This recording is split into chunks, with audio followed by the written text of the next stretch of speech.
Alhamdulillah wassalatu wassalamu ala asyrafil anbiya'i wal mursalin sayyidina wa maulana Muhammadir Rasulillah wa ala alihi wa itratihi wa ashabihi wa man walah. Asyhadu an la ilaha illallah wahdahu la syarikalah wa asyhadu anna sayyidana wa habibana Muhammadan abduhu wa rasuluh. Allahumma salli wa sallim wa zid wa barik ala sayyidina wa maulana Muhammad wa ala ali sayyidina Muhammad. Amma ba'd. Alhamdulillah, syukur pada Allah kita dapat bertemu pada malam ini. Ramai pula malam ni Terkejut pula ke abang suruh datang kan?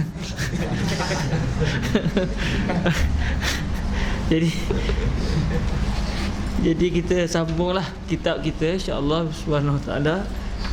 Dan hari ini kita akan masuk pada hadis yang ke-112 Biiznillah, sikit sebanyak lagi dalam beberapa kali pertemuan lagi insya-Allah kita akan khatamkan juzuk pertama daripada 22 juzuk kitab Bahrul Mazi insya-Allah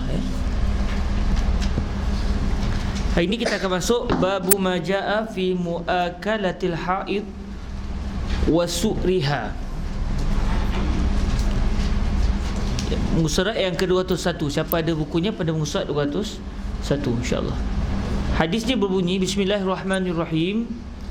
Bi isnadina al-muttasil ila sayyidina al-Imam Asy-Syaikh Muhammad Idris ibni Abdul Rauf al-Marbawi wa minhu ila sayyidina al-Imam At-Tirmizi wa minhu ila sayyidina Abdullah an Abdullah ibn Sa'd qala an Abdullah ibn Sa'd radhiyallahu ta'ala anhu qala sa'altu an-nabiy sallallahu alaihi wa alihi wasallam an muakalatil haid faqala wakilha hasanun gharib.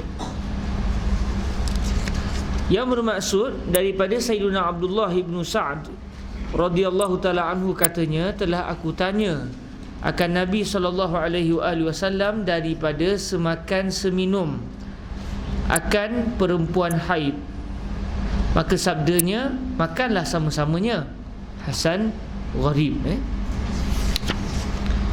Baik, kita lihat perbahasan ni secara panjang lebar oleh Syekh Idris Al-Marbawi. Babu majaa fi muakalatil haid wa su'riha. 529, bab yang telah datang ia pada menyatakan semakan seminum dengan perempuan haid dan hukum sisanya. Boleh tak kita makan sekali dengan orang perempuan haid, sebab dia masak, atau kita makan dia semeja, kemudian kalau dia minum air, ada baki air di situ, kita minum, boleh tak boleh? Su'rul mu'min syifa, dalam hadis musalsal su'rul mu'min syifa, air bekas orang mukmin tu adalah syifa, pengubat. Jadi kalau dia minum kemudian ada baki, kita minum baki tersebut, adakah boleh atau tidak kita orang lelaki minum sisa air wanita yang didatangi haid? 529, bab yang telah datang ia pada menyatakan semakan seminum dengan perempuan haid dan hukum sisanya. Ketahuilah kiranya ya saudaraku, inilah setengah daripada hadis yang menerang akan perbuatan Nabi kita itu menyalahi akan perbuatan Yahudi. Semua sedia maklum bahawa satu ketika dahulu masyarakat Yahudi mempunyai sikap yang keras terhadap wanita yang didatangi haid, iaitu mereka akan menjauhi terus wanita yang didatangi haid. Apabila wanita mereka didatangi haid, mereka akan suruh wanita tu jangan duduk satu rumah, jangan masak, mai terus berada di tempat yang terasing, sehinggalah mereka selesai haidnya, barulah boleh masuk semula ke rumah. Begitu sekali Lantas perkara ini turut terkesan kepada masyarakat Arab yang berjiran dengan Yahudi, khususnya di Al-Madinah Al-Munawwarah bi Rasulillah sallallahu alaihi wasallam. Lalu apabila Nabi sallallahu alaihi wasallam datang ke Al-Madinah, dengan hadis ini dan juga dengan firman Allah Subhanahu wa taala yang lain, mengubah budaya tersebut, bahawa yang tak boleh hanya bersama dari segi hubungan suami isteri, hubungan kelamin saja yang tidak dibenarkan. Selain daripada itu tak ada masalah, kerana haidnya hanya pada kawasan terbabit, bukan pada jasad wanita itu keseluruhannya. Maka adalah Yahudi apabila berdarah bulan isterinya, iaitu isterinya bila datang haid, tiadalah mahu semakan seminum dan diturunkannya dari rumahnya, dikeluarkan daripada rumah, duduk di tempat yang asing. Maka hadis ini telah dikeluarkan oleh Tirmizi bagi menerangkan suruh Nabi dan fatwanya kepada sahabatnya, iaitu kepada sahabat baginda. Kata al-Imam Tirmizi an Abdullah bin Sa'd radhiyallahu taala anhu qala sa'altu an-nabiy sallallahu alaihi wa alihi wasallam an muakalatil haid faqal wakilha.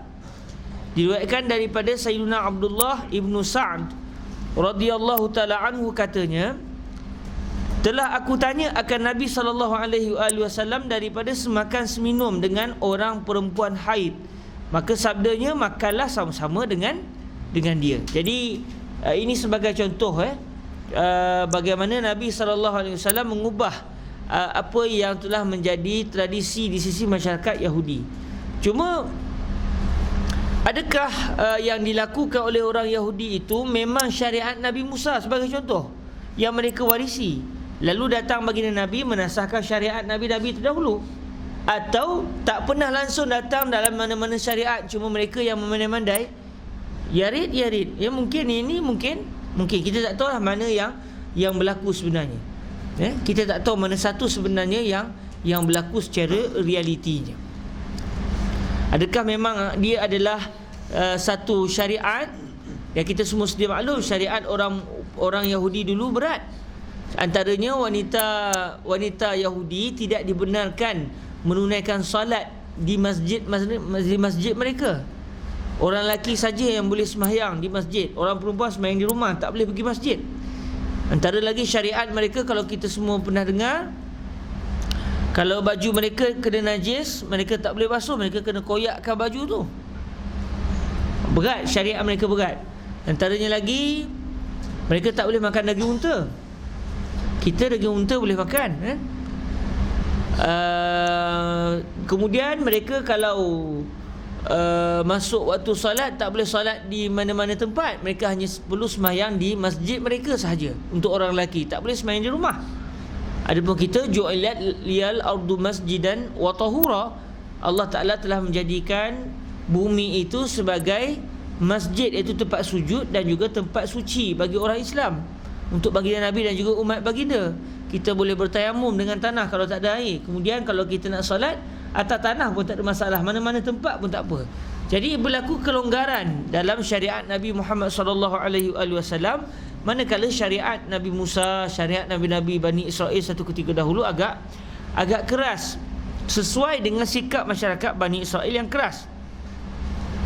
Jadi dalam masalah haid ni, saya peribadinya tak tahu adakah memang syariat Nabi dulu-dulu begitu, lalu datang Nabi Muhammad menasahkan syariat Nabi-Nabi terdahulu, atau memang tak ada dalam syariat mana-mana Nabi pun. Ini pandai-pandai golongan Yahudi yang kita semua sedia maklum, suka untuk mengubah-ubah isi kandung kitab Taurah dan juga Injil. Wallahu ta'ala a'la wa a'lam. Mana satu yang berlaku secara relatinya, wallahu a'lam. Yang penting, tindakan ini dianggap tidak benar di sisi syariat Nabi Muhammad sallallahu alaihi wasallam. Kata Abu Isa, dan pada bab ini daripada Aisyah, dan kata Abu Isa, dan pada bab ini daripada Aisyah dan Anas. Maknanya pada bab yang menunjukkan tak ada masalah kita nak semakan seminum dengan orang perempuan haid ni, ada juga hadis yang diriwayatkan oleh Sayyidatuna Aisyah dan juga Sayyiduna Anas bin Malik radhiyallahu taala anhu wa an Sayyidatina Aisyah. Jadi bukan semata-mata hadis Sayyiduna Abdullah bin Sa'd, bahkan ada juga hadis Sayyidatuna Aisyah dan juga Sayyiduna Anas yang menunjukkan tak ada masalah untuk orang perempuan yang datangi haid duduk semeja makan seminum dengan orang lelaki. Kata Abu Isa, dan pada bab ini daripada Aisyah dan Anas, dan kata Abu Isa lagi, bermula hadis Sayyiduna Abdullah ibn Sa'd ialah hadis hasan lagi gharib. Ini istilah yang digunakan dalam Sunan At-Tirmizi radhiyallahu taala anhu. Beliau sebut hasan, hadis itu darjatnya tidak sahih tetapi tidak dhaif, dia tengah-tengah. Hadis hasan, dia bukan hadis sahih, dia bukan hadis dhaif, tetapi dia adalah hadis hasan. Hadis yang mana perawinya siqah, dhabit, cuma tidak sekuat status perawi hadis sahih yang siqahnya okey, macam hadis sahih, hadis hasan, maafkan saya. Dalam masa yang sama, hadis sahih pula dari segi kekuatan hafalan mereka kuat, sangat kuat berbanding dengan hadis hasan yang kekuatan hafalan perawinya kuat. Cuma taklah jadi hadis dhaif yang memang lemah terus. Bila disebut pula gharib, menunjukkan jalan sanad bagi hadis yang diriwayatkan oleh Sayyidina Abdullah bin Sa'd ni hanya ada satu sanad, hanya satu jalan. Jadi dia panggil hadis gharib. Hadis gharib. Gharib dari segi sanad, jalan sanad tu tak banyak sanadnya. Dia termasuk dalam status hadis ahad. Bahkan dia bukan biasa ahad yang biasa, ahad yang gharib lagi, hanya ada satu jalan sanad. Fulan dengar pada si fulan, dengar pada si fulan, dengar pada si fulan. Jalan tu ya, tak ada fulan-fulan yang lain. Tapi kalau hadis ni didengar oleh 5 orang sahabat, lepas tu 5 orang sahabat ni ada 56 murid, setiap 6 murid ada 2 anak murid. Jadi dia bukan satu jalan, dia ada banyak jalan yang nak sampai kepada baginda Nabi sallallahu alaihi wasallam. Manakala hadis ini menurut Al-Imam At-Tirmizi radhiyallahu taala anhu, sanadnya gharib, hanya ada satu sahaja. Tetapi walaupun hanya satu, bila ditengok setiap satu perawi yang dalam jalinan ataupun dalam rantaian sanad itu, mereka ni adalah berstatus kuat, cuma tidak sekuat hadis sahih. Lantas mereka menjadi hadis hasan. Hadis hasan adalah hujah, bukan sekadar hadis sahih saja. Lepas tu kadang-kadang setengah orang bila hari ni hadis ni tak sahih, bila sebut tak sahih dia faham dhaif. Dah, tak semestinya. Bila tidak sahih mungkin jadi hasan, mungkin jadi dhaif. Baik, masalah yang seterusnya, masalah haid dan semakan seminum dengannya, apa hukumnya? Haid, maksud dia wanita yang didatangi haid, dan semakan seminum dengannya, apa hukumnya? Kita ada adik perempuan contoh, tiba-tiba datang haid, kita tengah makan sarapan pagi, dia datang duduk sekali, kita kata bersulit. Apa ni, orang perempuan haid makan dengan kami? Adakah begitu caranya? Tak pernahlah kita buat kan. Dan begitulah juga sebenarnya hukumnya, memang tak perlu kena buat. Jangan pula kita membeza-bezakan perempuan haid ni ada. Ini kafeteria wanita haid. Kita hanya buka untuk wanita haid. Datang orang lelaki, awak datang haid? Tak tahu, kita tak minta maaf. Kita hanya sediakan kafeteria wanita haid. Kita perlu bolehlah terkenal banyaklah orang komen ni, insya-Allah Okey, kata Abu Isa macam-macam dan seperti di dalam hadis pada masalah 529, itulah perkataan sekalian ahlul ilm. Maknanya tidak ada percanggahan pandangan para ulama Islam dalam masalah wanita haid tidak perlu untuk diasingkan dari segi semakan seminum. Tiada memikir, maksud dia memikir tidak berpandangan. Tidak memikir mereka itu, maksudnya mereka langsung tidak mempunyai pendapat dengan semakan seminum dengan orang haid, orang perempuan haid, apa-apa salahnya. Tiada memikir mereka itu dengan semakan seminum dengan orang perempuan haid, apa-apa salahnya. Mereka langsung tidak mempunyai sebarang masalah sekiranya orang lelaki mahu makan semeja dengan wanita haid. Dan bersalah-salahan mereka itu pada lebih wuduknya. Itu bab makan, bab makan. Okey, sekarang lebih wuduk orang perempuan, boleh tak untuk dijadikan air wuduk orang lelaki? Apa maksud dia? Okey, katakan ada satu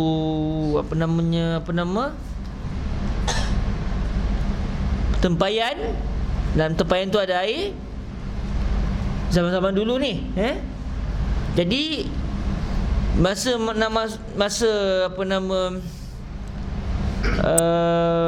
ada satu orang perempuan ambil wuduk. Ada satu orang perempuan ambil wuduk. Sebab orang perempuan haid tak boleh ambil wuduk, tak sah wuduk dia. Jadi orang perempuan haid kenapa nak ambil wuduk pula, tak sah wuduk. Isunya orang perempuan tak datang haid. Dia lagi sikit masalah kita ni. Orang perempuan tak datang haid, jadi dia nak sembahyang zuhur, dia pun berwuduk daripada tempayan tadi. Dan dia jaga molek lah, mana dia cebok elok ataupun dia niat bahu tangan dia sebagai pencedok untuk mengelakkan air dalam tempayan tadi menjadi air mustakmal. Jadi air setelah mana orang perempuan dia selesai wuduk, adalah air, masih ada lagi lah air dalam tempayan tu. Dan dari segi dia, oleh kerana perempuan ini dia belajar sungguh, dia berjaya memastikan air yang dalam tempayan itu tidak menjadi air mustakmal, masih lagi mutlak. Kemudian suami dia ambil wuduk, dah tahu air dalam tempayan ni jadi sikit. Orang perempuan dia kata, isteri dia kata, lah tadi saya dah guna dah. Jadi air itu adalah sisa air wuduk orang perempuan yang telah selesai berwuduk. Boleh ke tidak orang lelaki mengambil air wuduk dengan air lebihan orang perempuan yang baru saja selesai berwuduk? Dalam masa yang sama, air lebihan tadi bukan air mustakmal. Kalau air mustakmal, contoh orang perempuan tu berwuduk, air pun jatuh, dia pun tadah, dia letak dalam gayung balik. Wuduk tak balik dia tadah, letak satu gayung kat bawah dia berwuduk. Jadi air muka dia pun jatuh tu, dia pun letak balik dalam tu. Yang tu bukan orang perempuan, orang lelaki pun tak boleh kita nak guna, sebab dia sudah menjadi air mustakmal. Dengan perbahasan yang panjang lebar lah dalam isu air mustakmal. Bila air tu nak jadi air mustakmal, basuhan pertama mustakmal ke tidak, basuhan kedua ke tidak, kalau dia cedok dengan keadaan dia tak niat tangan dia sebagai pencedok, jadi mustakmal ke tidak, yang tu kita tak bincang lah. Itu saya serahkan ke sahabat untuk baca kitab fiqah. Di perbahasan kita sekarang ni, air itu bukan air mustakmal, cuma air itu sudah dicedok dan digunakan oleh orang perempuan untuk tujuan berwuduk atau mandi junub dan sebagainya. Jadi dalam tempayan tu masih ada lagi air. Boleh ke kita orang lelaki guna air itu? Dalam mazhab kita tak ada masalah. Mazhab kita, mazhab Imam Syafi'i, tak ada masalah selagi mana air itu bukan air mustakmal. Cuma adakah itu perbahasannya di sini? Wallahualam, kita baca sekarang sebab saya memang tak baca ni. Kita terus baca je. Masalah buku ini ada bahagian-bahagian dia, kalau saya baca dulu saya akan jadi sukar untuk menghuraikannya. Kerana ayat-ayatnya begitu ganas. Jadi demi untuk mengelakkan saya daripada sebelum baca lagi dah tahulah, jadi akan gelak, tak boleh berhenti. Jadi untuk mengelakkan tu lebih baik saya tak baca sampai sini baru baca. Kalau tergelak pun tergelak terkejut begitu. Kalau rasa tak lepas lagi, kita tangguh tu. Minggu depan orang tolong baca, saya tahan gelak. Okey. Masalah haid dan ni dah baca.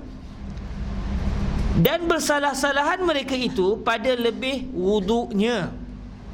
Bukan wuduk orang perempuan datang haid. Orang perempuan datang haid, wuduknya tak sah. Maka telah memaafkan pada yang demikian itu oleh setengah daripada mereka itu, iaitu sebagian para ulama, ada di kalangan para ulama yang mengatakan tak ada masalah, dan telah memakruhkan oleh setengah mereka itu memakai air lebih daripada bersucinya. Ada juga ulama yang kata jangan. Seingat saya mazhab Imam Ahmad. Tengok jap, asalnya Imam Ahmad dah.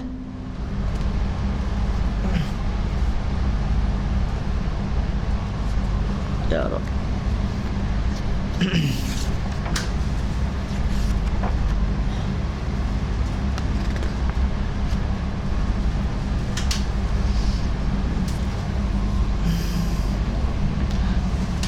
Tak sebut di sini. Dia hanya sebut wa huwa qaulu ammati ahli ilmi lam yara bi muakalatil haid ba'san wa ikhtalafu fi fadli wudu'iha farakhasa fi zalika ba'duhum wa kariha ba'duhum fadla tahuriha. Tak sampai disebut.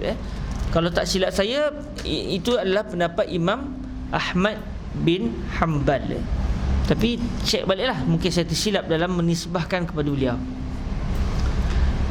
Kata Syafi'i di dalam Al-Um, kemudian daripada ia menerangkan, kemudian daripada ia mendatangkan beberapa hadis yang akan jadi istidlal baginya, iaitu menjadi hujah bagi Al-Imam Asy-Syafi'i dalam mengatakan air lebihan wuduk orang perempuan ni tak ada masalah selagi mana dia tak jadi air mustakmal.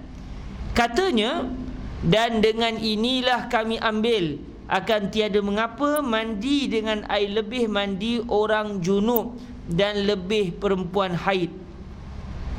Katakan kita bersuami isteri kan, kita mandi dalam satu kolah, yang mana air kolah tu macam kolah masjid tu kan, lebih daripada 2 kulah. Dia satu kolah, dia ada satu kolah tapi bilangannya kadar air tu lebih daripada 2 kulah. Kolah masjid tu satu je lah kan, ada 2 kolah 2 kolah. Satu kolah ya kan, kolah orang panggil kolah kan. Kolah masjid kan, air takur masjid untuk orang berwuduk tu. Tapi dia punya bilangan dia sampai kepada 2 kulah, iaitu sekitar 196 atau 197 liter begitu. Hampir-hampir dekat 200 liter lah. Kasar-kasarnya 196 197 liter. Itu lebih kurang kasarnya bersamaan dengan 2 kulah. Okey. Jadi dia buat kolah di rumah dia tu macam kolah masjid yang airnya sampai kepada bilangan 2 kulah 196 liter. Jadi dia malam tu bersama dengan isteri dia dan mereka telah berhadas besar. Jadi pagi nak sembahyang subuh dia kata, "Jom yang kita mandi." Okey. Abang mandi dulu. Abang takutlah mandi seorang-seorang contoh kan. Pengantin baru pengantin baru. Kahwin pula dengan orang yang tak duduk kat KL, duduk kat kampung, mandi pula kena mandi kat luar, dia takut kan kampung dulu-dulu macam tu kan. Nak buang air pun kena keluar kan. Abang ni hak tu pun takut kata kan. Saya daripada kecil orang yang tak takut. Hang tak apalah, hang bukan duduk Kuala Lumpur kan. Suami dia pun marah isteri dan demi untuk mengelakkan berlaku keretakan hubungan keluarga, mereka pun mandi sama. Jadi yang isteri kata, saya dah temani abang mandi dulu lah. Saatnya orang kata apa pula kan. Aku tak berani lah mandi seorang-seorang. Kita mandi sama. Aku cebok hang cebok aku, gitu kan. Jadi okeylah. Jadi mereka sekali. Kawan ni ambil cedok, yang ni pun ada cebok. Pakat mandi sama-sama. Yang ni cedok, yang ni cedok. Maknanya bila si perempuan cedok saja air, dan air tu 2 kulah, so tak timbullah air musta'mal. Jadi semestinya baki air itu adalah baki bekas mandi orang perempuan yang berhadas besar dalam contoh kita ataupun dia sama-sama ambil wuduk, pakat-pakat celup muka dalam tu, ataupun pakat-pakat kita amal sekali apa dalam kitab fiqh, kalau kita menyelam lepas tu niat tak apa terangkat terus jadi dua-dua pakat menyelam.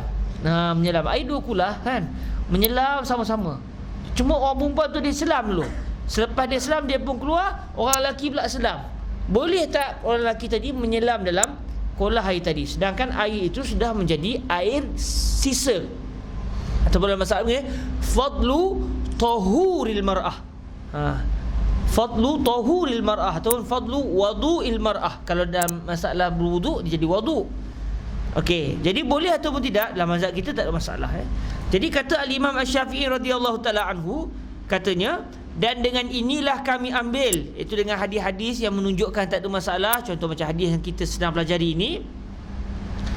Dan dengan inilah kami ambil, akan tiada mengapa mandi dengan air lebih mandi orang junub dan lebih perempuan haid. Kalau kita duduk kawan kita sama-sama lelaki, kawan kita datang haid, kita datang haid, kawan kita hadas besar kawan kita hadas besar, kita pun berhadas besar. Kebetulan malam tu mimpi, kawan ni mimpi, kawan ni pun mimpi. Saya sedar ni apa pasal? Adalah okey, punya faham kan. Masing-masing mimpi malam tu. Lepas makan kawarek katakan, jadi lepas tu pakat mimpi. Jadi dia mandi, kawan kita mandi. Jadi air baki tu adalah air baki dia mandi junub. Dalam keadaan air yang berbaki tu masih lagi mutlak. Boleh tak kita mandi? Tak ada masalah. Baik, suami sendiri, seorang datang haid, seorang tak datang haid lah, suami tu tak datang haid lah. Tiba-tiba si isteri berhenti haid dia pun nak mandi junub. Si suami pun malam tu mimpi, jadi pagi tu dia nak mandi junub, perempuan pun nak mandi junub. Si perempuan mandi junub untuk menghilangkan hadas besar dia daripada haid. Si lelaki pula kisah mimpi malam tadi, kisah makan kawarek. Jadi malam tu dia mimpi. Jadi si isteri mandi dulu bekas air tu. Boleh tak si suami mandi? Boleh, selagi mana air yang berbaki tidak menjadi air musta'mal. Okey, kerana bahawasanya Rasulullah sallallahu alaihi wasallam mandi junub ia dengan Siti Aisyah radhiyallahu taala anha di dalam bekas yang satu, dalam satu kolah.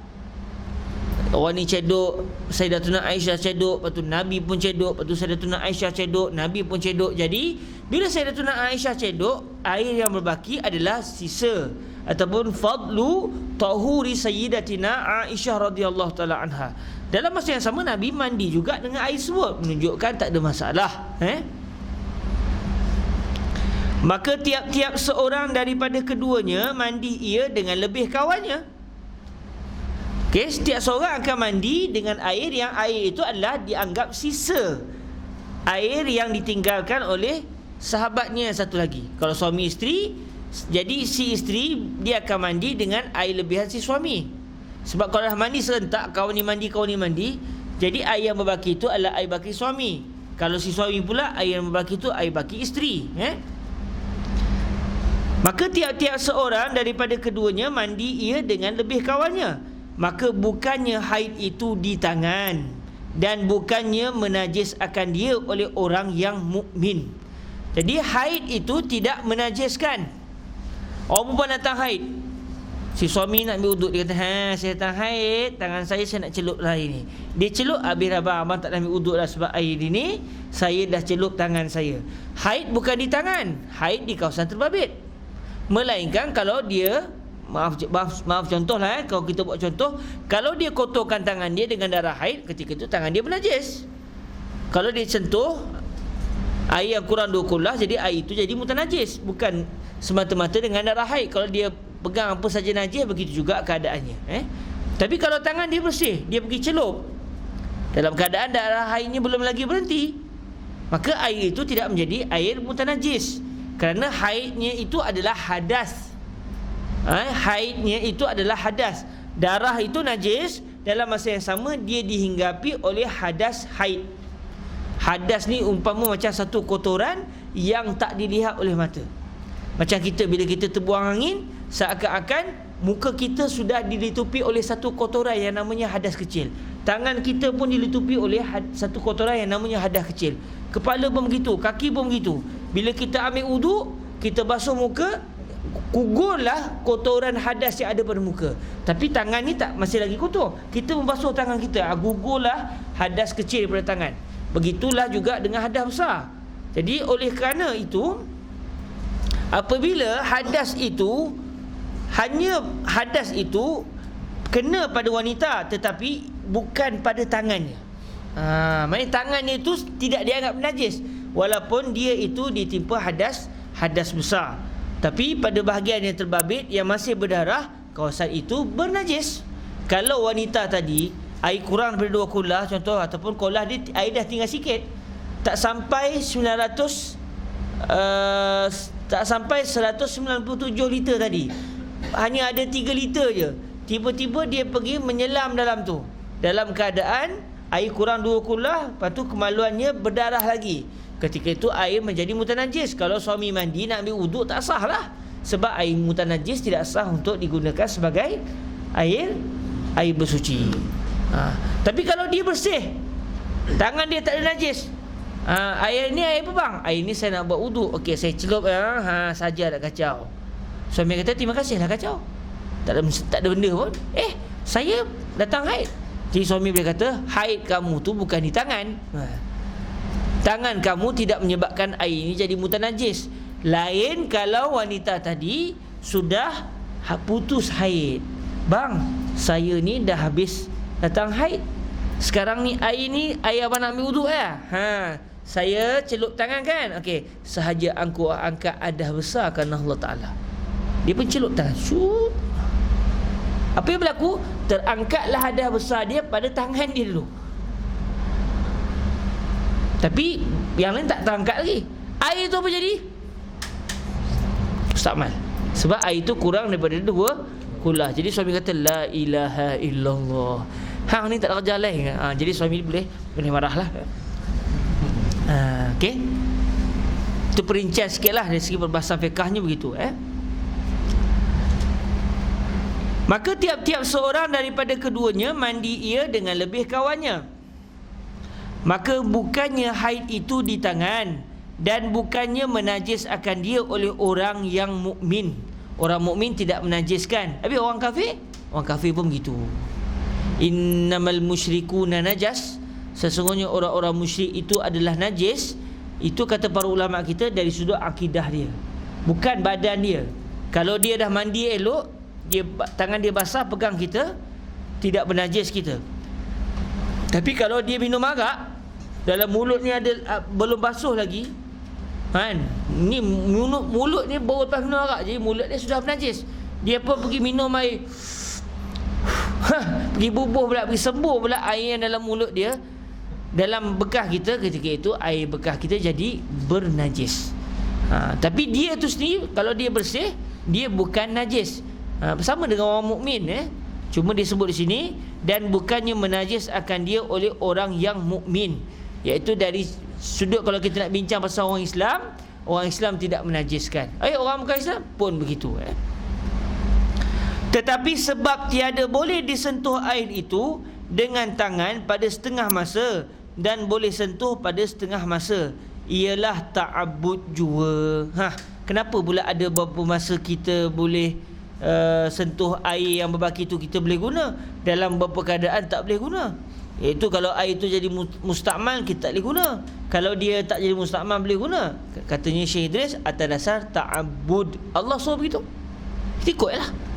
Bukan kerana air itu jadi bernajis, bukan kerana air itu bernajis, tetapi kerana Allah Ta'ala yang membahagikan, ada air mutlak, ada air mustakmal, dan setiap air itu ada hukum hakamnya.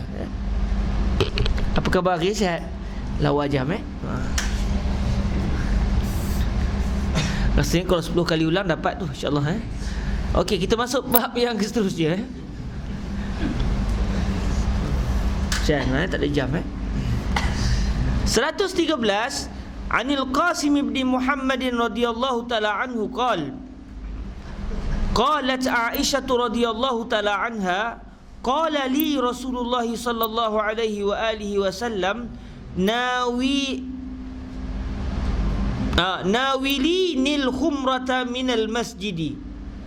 Qalat qultu inni haid. Qal inna haidataki laysat fi yadiki. Hadithun hasan. Daripada Al-Qasim ibni Muhammad, katanya Al-Qasim bin Muhammad bin Abi Bakr. Jadi Al-Qasim bin Muhammad ini adalah anak saudara Sayyidatuna Aisyah, kerana Muhammad itu adalah adik-beradik dengan Sayyidatuna Aisyah, kerana kedua-duanya adalah anak kepada Sayyiduna Abu Bakr Siddiq radhiyallahu ta'ala anhu. Jadi Al-Qasim bin Muhammad bin Abi Bakr, manakala Sayyidatuna Aisyah bintu Abi Bakr. Jadi Al-Qasim itu anak saudara kepada Sayyidatuna Aisyah. Daripada Al-Qasim bin Muhammad, katanya, kata Siti Aisyah, Siti itu maknanya Sayyidati asalnya. Kalimah Siti itu asalnya Sayyidati.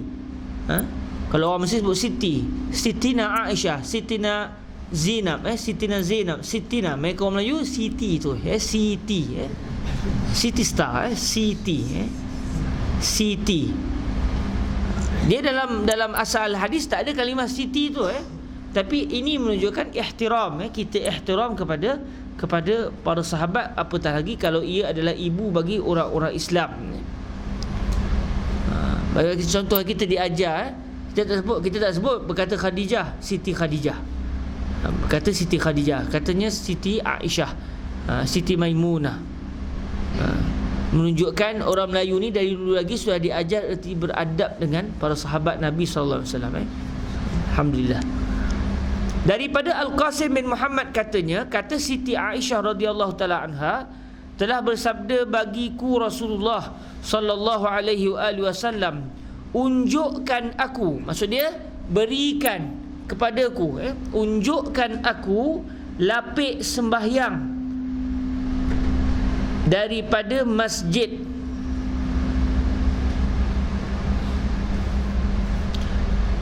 Nawilni al-khumrah. Atau tak khumrah ni apa dia? khumrah ni, kalau seingat saya apa yang Syekh Yusri hurai, khumrah adalah satu kain yang Nabi SAW gunakan untuk jadi pelapik ketika sujud. Macam kita sejadah tu luas kan? Sejadah tu bukan takat kita lapik kita punya dahi saja, tangan kita buat atas sejadah, kaki kita buat atas sejadah. Tapi katakan kalau sejadah itu kecil, cukup-cukup kita tangan di luar sejadah, kaki di luar sejadah, tapi kepala je kita letakkan di atas kain tu, maka ia dinamakan khumrah. Jadi Nabi SAW dalam beberapa keadaan, Nabi akan sembahyang dalam keadaan di tempat Nabi sujud tu Nabi letak kain. Nabi pun sujud atas kain. Jadi kain itu dinamakan sebagai khumrah. Kadang-kadang Nabi SAW hamparkan tikar dan Nabi sembahyang atas tikar. Jadi di situlah menunjukkan tak ada masalah kalau kita nak sembahyang atas sejadah. Tak ada masalah, tidak bid'ah, insya-Allah. Tidak bid'ah. Tak ada orang dia sikit-sikit bid'ah. Okey. Bagiku, unjukkan aku lapik sembahyang daripada masjid.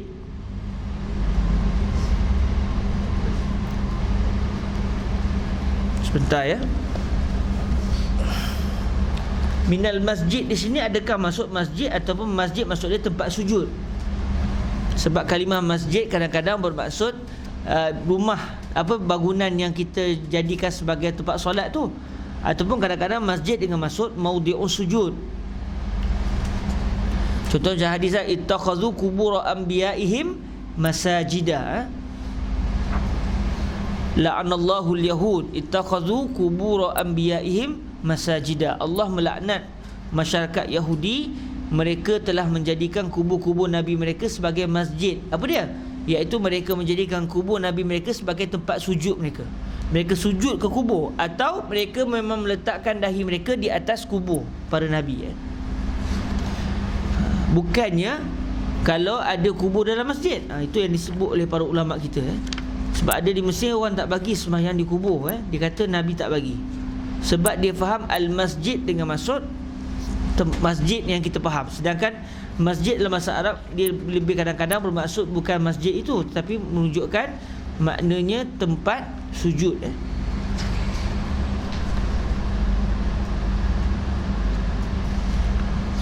Sebentar saya nak tengok balik dalam ada Syekh Yusri hurai masa tu. Ya Allah ya Rabbi.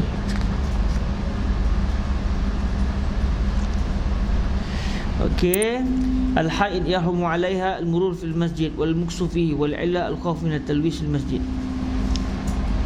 Qit'ah min al-qumash aw al-hasir 'ala hadd al-wajhi yasjudu 'alaiha. Betul lah Jadi apa namanya kalimah khumrah itu bermaksud apa namanya qit'ah min al-qumash atau qit'ah min al-hasir, sama ada daripada kain ataupun daripada apa namanya tikar yang cukup-cukup hanya sebesar kawasan untuk sujud saja.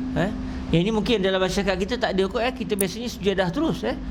Tapi kalau kita contoh kita nak semayang, kita ada syal, kita bentangkan syal kita tu, kita lipat elok-elok cukup-cukup untuk tempat sujud je, maka itu dinamakan sebagai khumrah. Kemudian minal masjid ay nasyar rasul khumratahu wa hiya fil masjid. Nasyar rasul khumratahu wa hiya ay wa hadhil khumrah fil masjid. Jadi kalimah minal masjid tu memang maksud dia masjid Nabi sallallahu alaihi wasallam. Alhamdulillah.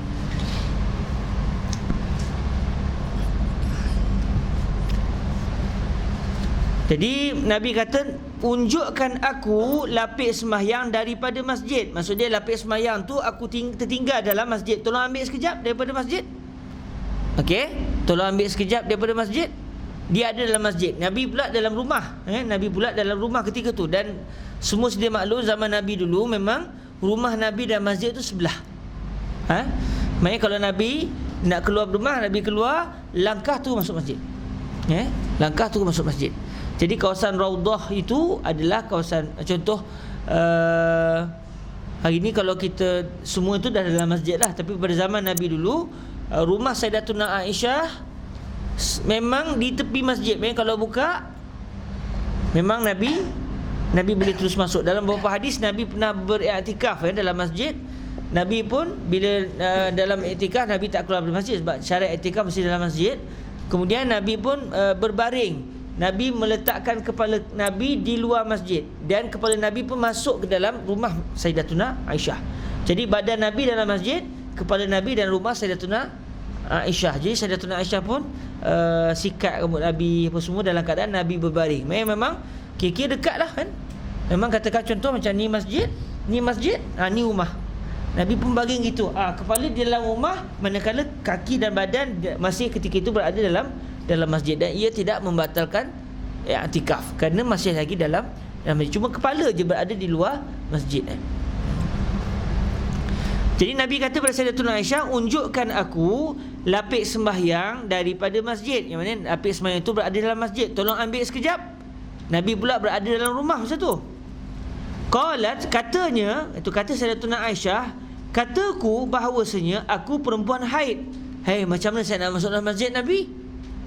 Walaupun rumah sebelah-sebelah, tapi kalau saya tak masuk pun tangan saya akan masuk dalam masjid, walaupun badan saya tak masuk.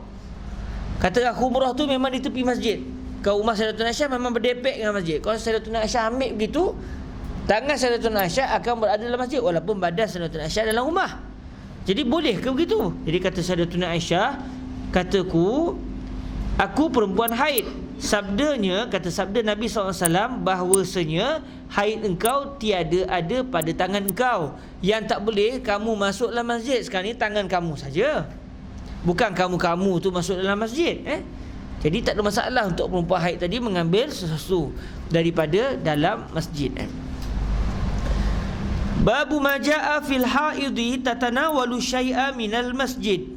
531, bab yang telah datang ia pada menyatakan perempuan haid mencapai ia akan sesuatu daripada masjid.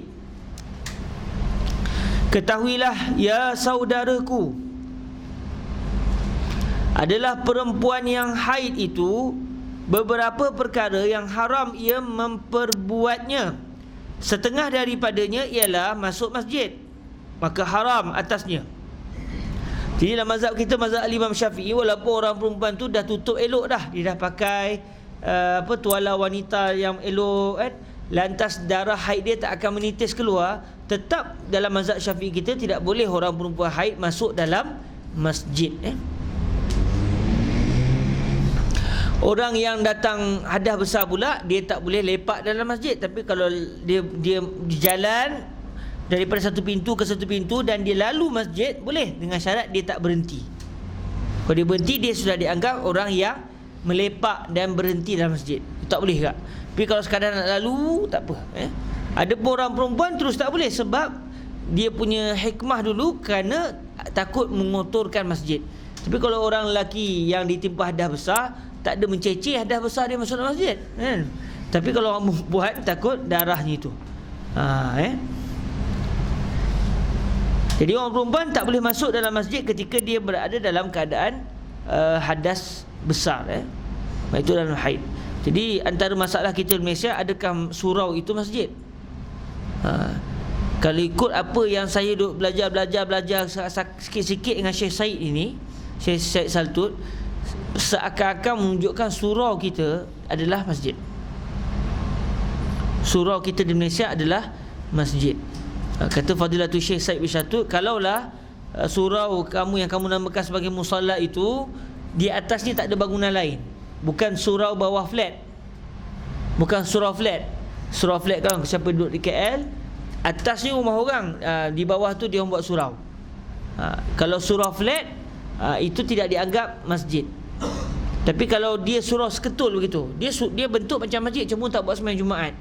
Orang buat sembahyang tiap-tiap hari juga, tapi sembahyang Jumaat orang tak buat. Orang panggil pun musalla ataupun surau, ataupun di KL kadang panggil madrasah, kalau di Kelantan mungkin panggil balai sah dan sebagainya. Jadi dia seketul dia aja, tetap hukumnya hukum masjid. Cuma mungkin akan timbul sedikit perbalahan, adakah dia ni masjid atau tidak, dari sudut masjid itu sepatutnya tanahnya tanah wakaf. Tapi kalau tengok surau-surau di Kuala Lumpur tu, dia bukan tanah wakaf, dia memang tanah yang diberikan oleh bandaraya untuk buat. Bila bandaraya tak nak, dia boleh tolak. Itu sikit yang mungkinlah kita nak boleh kata dia bukan masjid. Tapi katakan tanah itu, saya wakafkan tanah ini untuk buat surau, begitu.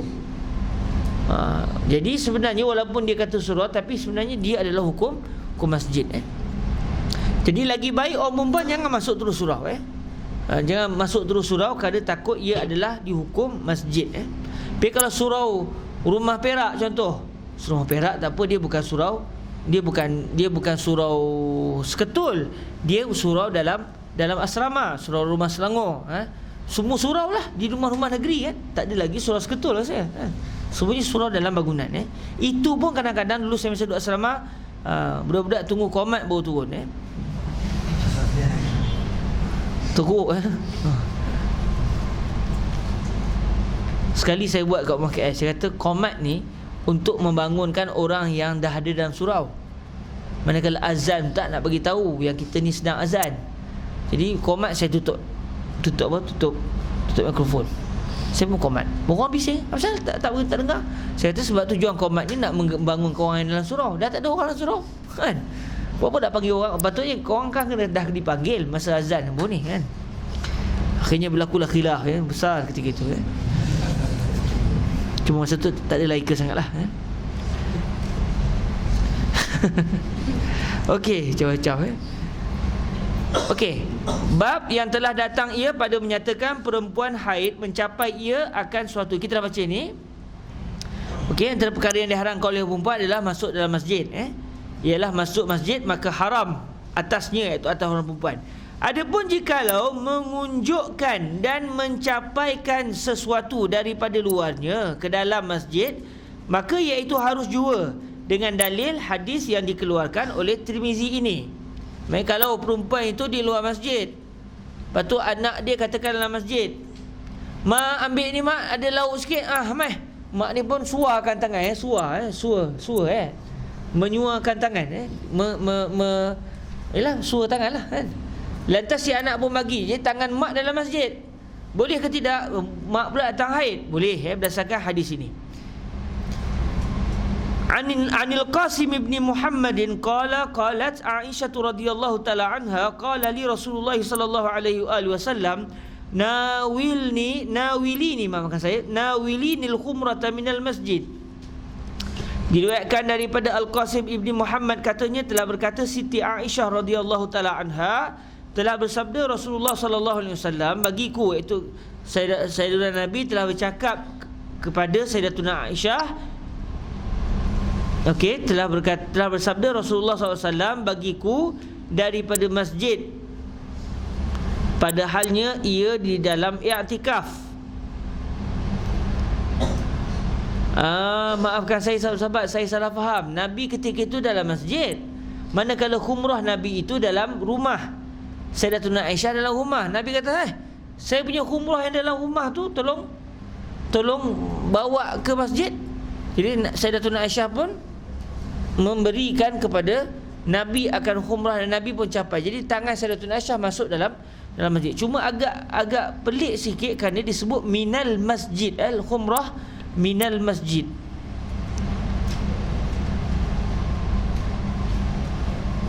Patutnya ilal masjid, kan? Nawilinul khumrah ilal masjid. Tapi kita tengok macam mana.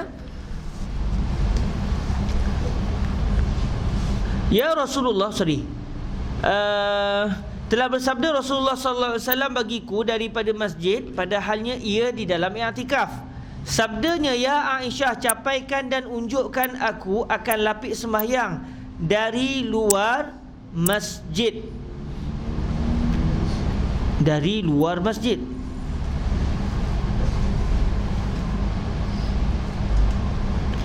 Minal masjid, dari luar masjid. Wallahualam, kita akan cek balik semula. Saya agak muskil di sini. Qalat qultu inni haidun, kata Siti Aisyah daripada dalam bilik rumahnya, ya Rasulullah, bahawasanya hamba itu haid. Maka haid itu hamba tahu haram masuk masjid.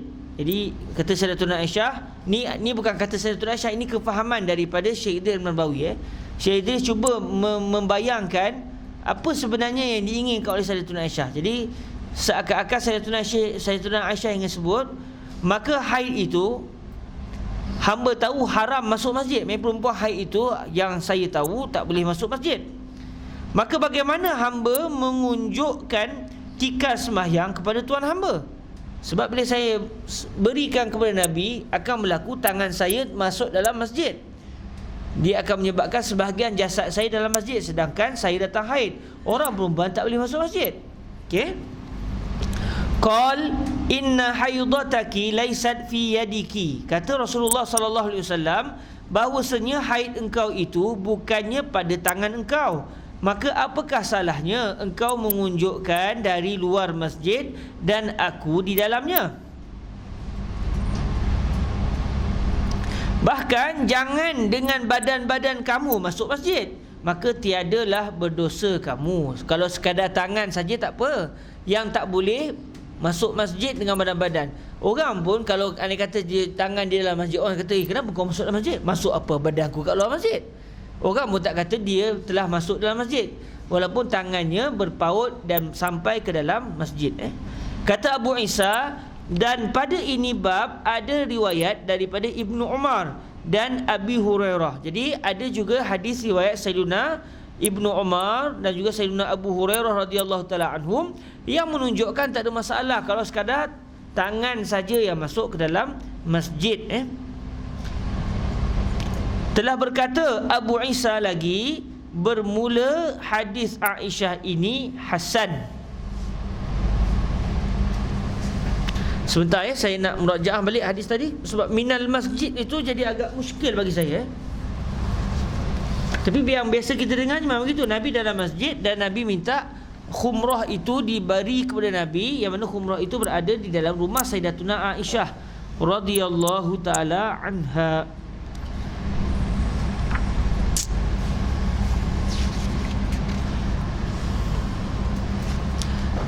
Majlis ni bukan majlis mengajar ya. Kita berusaha untuk membaca kitab ini sebab kitab ini tak ada dalam Muqarrar Al-Azhar. Dalam masa yang sama, ini kitab terpanjang dalam alam Melayu. Setakat yang kita tahu, kitab Syekh Marbawi ini adalah kitab paling panjang dalam alam Melayu.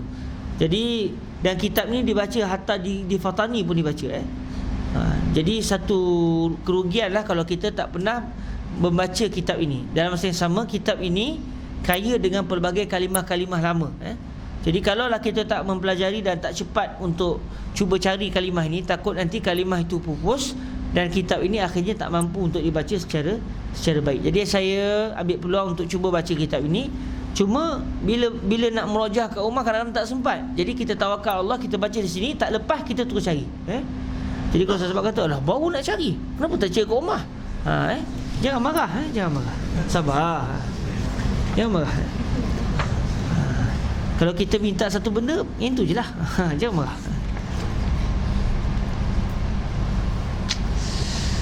Okey, minal masjid.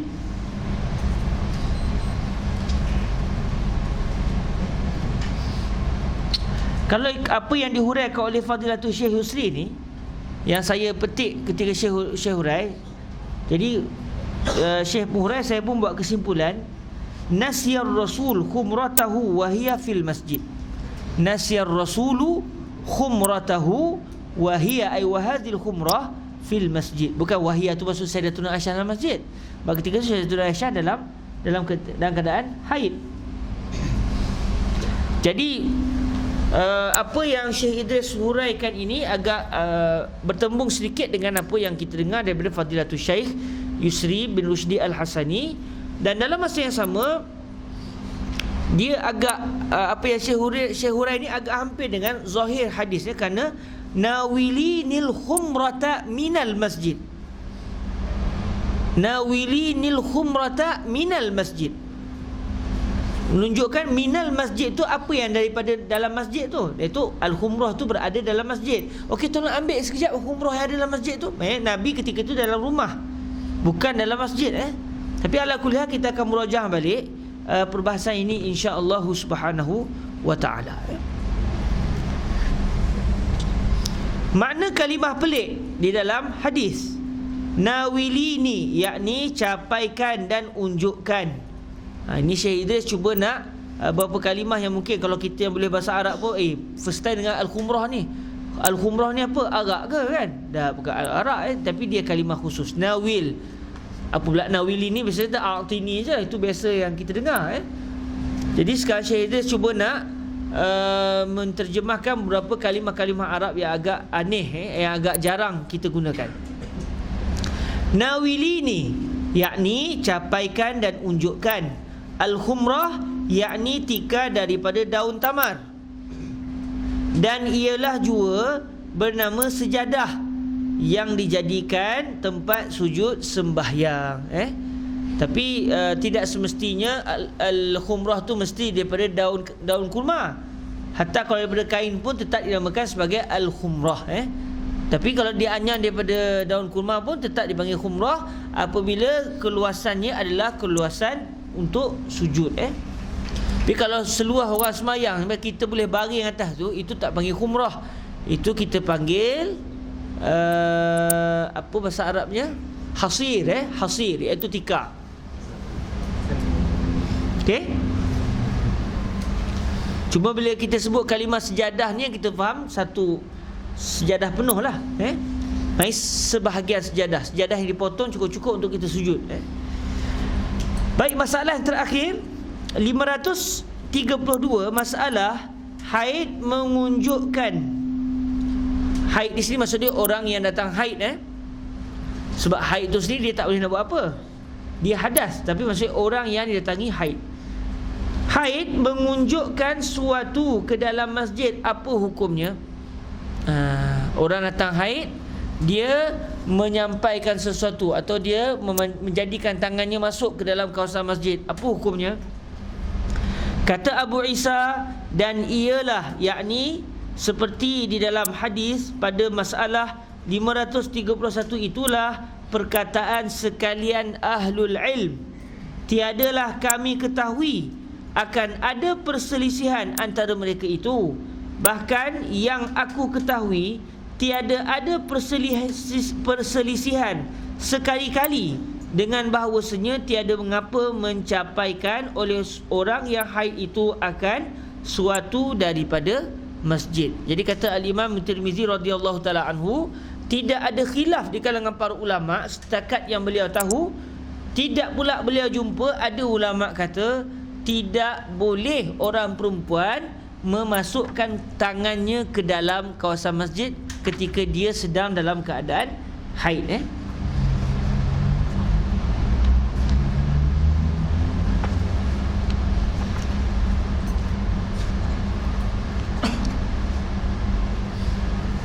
Kalau sesahabat nak dengar yang bahasa Arabnya, kata Imam Tirmizi, la na'lamu, wa huwa qawlu 'ammati ahli al-'ilm, la na'lamu bainahum ikhtilafan fi dhalik bi an la ba'sa an tatanawal al-haidu shay'an min al-masjid.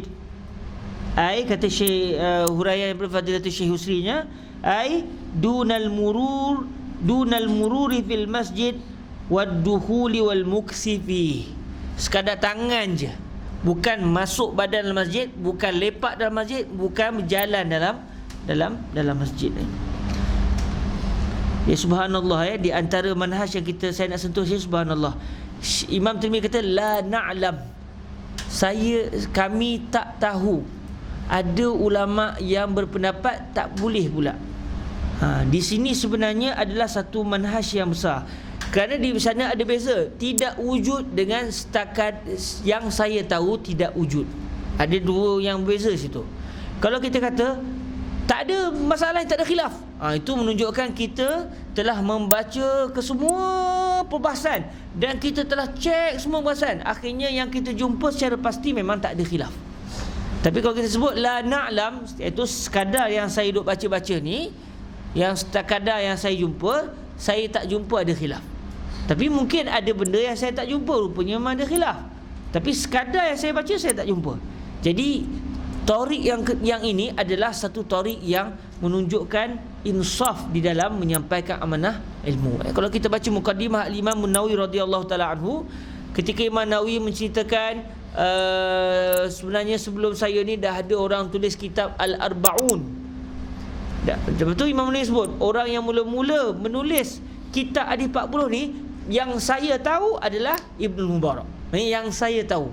Sebab tak mustahil sebelum Ibnu Mubarak ada juga. Tapi takat-takat duk baca ni, setakat yang saya jumpa, beliau lah orang yang mula-mula sekali mengumpulkan hadis 40. Jadi sini adalah manhaj ilmu. Sebab ada orang ni cepat, mana Nabi buat? Mana Nabi buat? Oh, ucapan mana Nabi buat ni ucapan ilmiah. Nabi tak buat ni adalah satu ucapan ilmiah. Kerana bila sebut Nabi tak buat, maksud dia telah baca Sahih Bukhari semua sekali. Dia telah baca Sahih Muslim semua sekali. Sunan Abi Daud semua sekali. Sunan Ibnu Majah semua sekali. Sunan Tirmizi semua sekali. Musnad Imam Ahmad semua sekali. Sunan Darimi semua sekali. Apa lagi? Apa saja kita hadis semua dia dah baca. Akhirnya dia kata Nabi tak buat. Ucapan Nabi tak buat ni adalah satu ucapan ilmiah. Tapi kalau yang buat tu relax je kan, baca pun tidak, apa pun tidak, Nabi tak buat, itu tidak ilmiah, itu melampau nama dia. Dia tak membaca tapi dia tidak insaf dari segi ilmu. Apa salah kata setakadar yang saya baca, saya tak jumpa Nabi buat. Itu betul. Memang orang dia kata itu yang kamu tak jumpa. Okey, sekarang ni saya jumpa. Ini bukti dia. Itu secara ilmiah je lah. Lepas tu ucapan Nabi tak buat itu adalah ucapan kalau keluar daripada seorang yang memang telah mengkaji, ucapan itu besar nilai dia. Dia telah mengkaji habis, akhirnya dia buat keputusan. Walaupun dia kata Nabi tak buat, tapi sebenarnya yang diinginkan, yang sampai kepada saya Nabi tak buat. Tapi kalau yang sebut tu orang relax je, baca pun tidak, tidur 10 jam, setahun 2-3 kali baca buku, ataupun langsung tak baca buku, kan, timbul masalah kejap, buka Google kan. Kalau disebut Nabi tak buat, ucapan dia memang sangat bernilai, untuk menunjukkan kejahilan dia, biiznillah subhanahu ta'ala. Baik, sekadar tu dahulu, Allah Ta'ala memberikan yang terbaik kepada kita, insya-Allah subhanahu wa ta'ala. Jadi dari segi perbahasan la a'lam itu adalah satu perbahasan yang besar. Dan kita sendiri kalau tak tahu benda, jangan malu. Jangan malu untuk menyatakan saya tidak tahu. Dan kalau kita tersilap, jangan malu untuk kata minta maaf saya tersilap dalam masalah ni. Kerana kita semua masih lagi talibul ilmi, insya-Allah. Baik, besok hari Ahad tak ada. Hari Isnin Ustaz Nazrul ada buat kelas ke? Ada. Pukul apa Ustaz? 8 sampai pukul 4 maghrib. Syekh bukan ada Syekh ni. Habis asal kau ada kelas kan? Lepas tu Ustaz Nazrul selepas tu memang pukul 9 tu Ustaz. 8 suku Ustaz Nazrul kata. 8 suku Ustaz Nazrul 10 lebih kat tu. Kan? Bolehlah. Saya tanya Ustaz Nazrul balik. Ada agak Ustaz Nazrul nak habis pukul apa? Kalau saya kata ada anak nak habis pukul 12, tak apalah. Tak ada rezeki lah kita. Kita ambil hari yang Ustaz Nazrul tak baca. Tapi Ustaz Nazrul kata anak takat pukul 10 So kita baca pukul 10. Ala kuliah nanti pada hari yang terbabit dia saya akan maklumkan balik kita punya ni ada ke tidak, bergantung kepada kelas Ustaz Nazrul. Kalau Ustaz Nazrul kata dia ada beliau ambil kelas katakan daripada pukul 8 sampai pukul 10, so kita pukul 10 sampai pukul 11. Kalau Ustaz Nazrul kata Anas lajak sampai pukul 10.30, kita mula pukul 10.30 sampai pukul 11. Kalau Ustaz Nazrul kata kita kelas Anas sampai pukul 11, kita datang pukul 11, lepas tu kita balik terus lah. Tak kelas kan? Sebab saya tak nak ambil masa yang panjang. Sebab lebih pukul 11 tu kita pun mungkin nak rehat sebab besok kita nak kelas awal. Baik, sekarang tu dahulu, semoga diberkati Allah. Ada soalan? Ada pertanyaan? Ada laporan? Baik, kita sama-sama selawat ke atas Nabi SAW. Silakan lagi. Ada usaha dan cerita tahlil. Bila seseorang itu dia berhadas besar, kemudian dia mandi wajib, adakah dalam masa yang sama hadas kecil terangkat atau tidak? Ada dua pendapat dalam mazhab Imam Syafi'i kita. Ada dua pendapat. Tapi pendapat yang muktamadnya terangkat sekali. Maknanya satu orang kalau dia mandi junub contoh, dia start katakan kan, contoh dia start dia buang air apa semua, dia nak start mandi junub ni, dia buang air, lepas tu dia pun basuh kemaluan dia. Kemudian dia niat, sahaja aku angkat hadas besar pada kemaluan sahaja. Ni yang disebut oleh para ulama, teknik orang mandi tak pakai apa-apa. Kalau dia pakai baju, dia pakai seluar cancel mandi, ada penyelesaian dia. Ini dia tak pakai apa. Katakan kebetulannya tak ada kain semua, dia nak mandi wajib. Dia nak mandi dalam keadaan seperti baby tu. Jadi dia nak buat macam mana? Dalam masa yang sama, air sikit. Kalau dia nak lepas mandi nak ambil wuduk, air tak cukup. Jadi cara dia Masa dia basuh kemaluan tu dia niat, sahaja aku angkat hadas besar pada kemaluan sahaja. Jadi masa dia pegang kemaluan dia, masa dia gosok-gosok tu, hadas di tangan tak terangkat. Yang terangkat hanya hadas kemaluan, sebab innamal a'mal binniat. Jadi tak timbullah batal wuduk, sebab belum terangkat lagi hadas muka, hadas tangan, hadas kepala, hadas kaki. Sebab wuduk ni hadasnya pada muka, tangan, kepala, kaki. Tak ada wuduk kena basuh kemaluan. Melainkan kalau dia ada najis, kita kena basuh lah. Okey, dia pun basuh kemaluan. Sebab kenapa saya sebut begitu? Kalau kemaluan depan tak apa, masalah kemaluan belakang. Sebab kemaluan belakang kita kena pastikan air kena pada kawasan yang kalau kita berdiri dia tertutup, kalau kita duduk tengok dia terbuka. Faham kan? Bila kita duduk dia terbuka, bila kita berdiri begitu. Kawasan yang tertutup itu masih dianggap sebagai kawasan zahir. Air kena masuk. Nak masuk air ke situ kena nak yakinnya kita kena duduk dan kita kena menyentuh kawasan itu dengan air lalu kawasan tu. Tapi kalau dia rasa tak payah sentuh, dia ambil air, dah pun dia ambil cebuk, pang, dia balang betul kan. Sampai dia maksud Allah sentuh. Ketika tu sah lah tu, sebab kenalah sampai lah itu insya-Allah. Tapi kadang-kadang dia duduk, dia duduk apa namanya, duduk sila atau duduk tengok Tapi biasanya kalau contoh dia malas begitu, dia senap senap perut kan. Jadi dia pun basuh kemaluan dia cedok air, dia basuh kemaluan dan dia pun niat angkat hadas. Saja saya mengangkat hadas pada kemaluan saja. Jadi ketika itu apa yang berlaku? Terangkatlah hadas pada kemaluan saja. Kemudian dia pun mandi. Dia mandi, dia pun start basuh muka ke. Bila basuh muka, terangkat hadas besar di muka, terangkat sekali hadas kecil di muka. Lepas tu katakan dia basuh kaki, terangkat hadas besar di kaki dan terangkat hadas kecil di kaki. Dan dalam masa itu tak ada berlaku tertib. Walaupun wuduk pada asalnya mesti ada tertib, tapi oleh kerana tujuan utama kita nak mandi junub tak ada tertib. Lepas tu disebut oleh para ulama, katakan satu orang dia mandi junub, katakan dia mandi junub, dia start basuh kaki. Lepas basuh kaki, dia start basuh kaki, dia start dari bawah, basuh kaki. Lepas tiba-tiba dia terbuang angin. Lepas dia basuh kaki, terbuang angin. Kadang-kadang dia tak basuh lagi baki badan dia. Apa yang berlaku? Terangkat hadas besar di kaki, kemudian terangkat hadas kecil pada awalnya. Lepas tu datang balik hadas kecil, kena kaki balik. Maksudnya dia dah basuh kaki, tak kentut lagi. Okey, bila dah basuh kaki, terangkat hadas besar pada kaki, terangkat hadas kecil sekali pada kaki. Tiba-tiba dia kentut, datang hadas kecil, hinggap balik ke kaki. Lepas tu dia pun basuh peha. Peha bukannya anggota wuduk, tak apalah, tapi dia angkat, dia terangkatlah hadas besar di peha dan tak ada terangkat hadas kecil di peha, sebab peha bukan hadas kecil. Dia pun basuh badan dia. Dada dia terangkat hadas besar di dada, tapi tak terangkat hadas kecil sebab tak ada hadas kecil di dada. Dia basuh tangan, terangkat hadas besar di tangan dan terangkat sekali hadas kecil di tangan. Yang ni pun sama, dia basuh ini dia terangkat. Lepas tu dia basuh muka. Kepala tak basuh penuh lagi, basuh muka. Terangkat hadas besar di muka, terangkat hadas kecil di muka. Lepas tu dia pun basuh kepala, terangkat hadas besar di kepala, terangkat hadas besar, terangkat hadas kecil di kepala. Apa yang berlaku? Selepas dia selesai mandi, semua hadas besar sudah terangkat, semua hadas kecil terangkat, melainkan kaki. Betul? Saya nak buat macam mana? Saya nak sembahyang ni. Dia pun basuh kaki dengan niat saja aku mengangkat hadas kecil di kaki. Lepas tu dia pun terus sembahyang Allahu Akbar setelah pakai baju. Baik, tak perlu nak kena ulang muka, lepas tu tangan, kepala, sebab muka tak dihinggapi hadas kecil. Sebab dia kentut masa di kaki. Tapi kalau lepas basuh kaki terkentut, okey. Lepas tu lepas basuh tangan terkentut. Lepas tu lepas basuh muka terkentut. Lepas basuh kaki terkentut. Selesai lah tu. Ambil wuduk balik lah. Okey? Boleh akhir hati-hati Okey, ada soalan? Soalan fiqh Soalan fiqh dia kena detail sikit lah. Okey, sekarang tu dahulu, moga diberkati Allah.